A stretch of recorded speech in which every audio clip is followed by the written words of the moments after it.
Hello everyone, welcome back to my channel Simple Maths with Minu. Today we will discuss the topic the limits of the function in very simple way.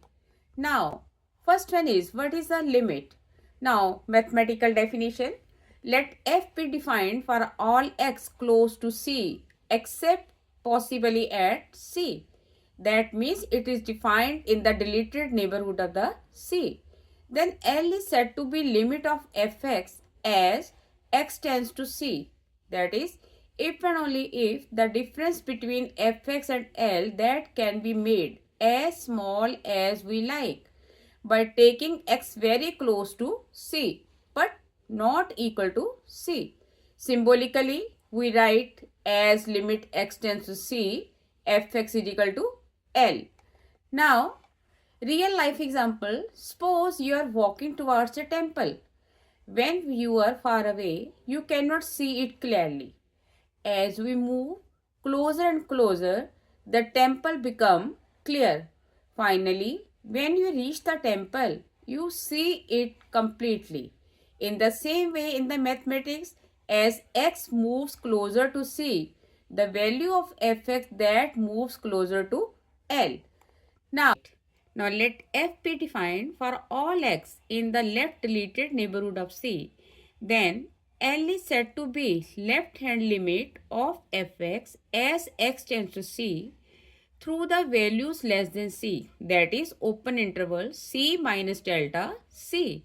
If the difference between fx and L that can be made as small as we like by taking x very close to c but less than c.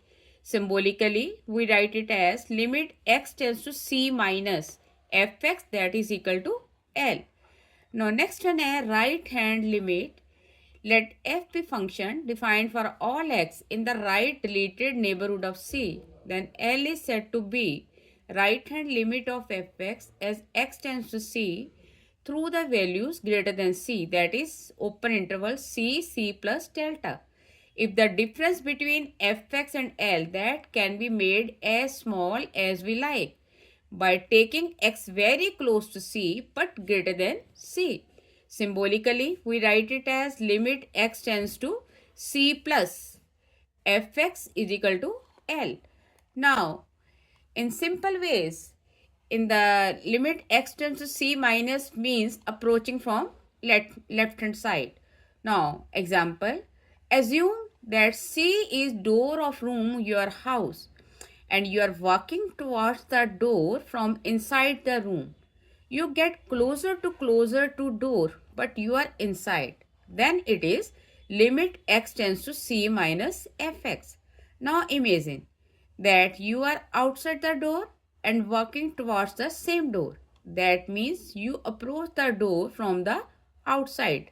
And this one is limit x tends to c plus fx. If both sides reach the same values at the door, then limit x tends to c fx exists. And if they had different values, then limit does not exist. So, conclusion, limit x tends to c fx is equal to L exists if and only if limit x tends to c minus, that is left hand side limit, that is equal to limit x tends to c plus fx, that is the right hand side limit, both are equal and say this is equal to L. So, limit x tends to c fx if exists, that is a unique. Now, if k is constant, then limit x tends to c k that is equal to k. And if limit x tends to c x raised to power n that is equal to c raised to power n for all n belongs to set of natural number. That's all. If explanation is helpful to you, please like and share video and subscribe channel. Thank you. See you in the next video.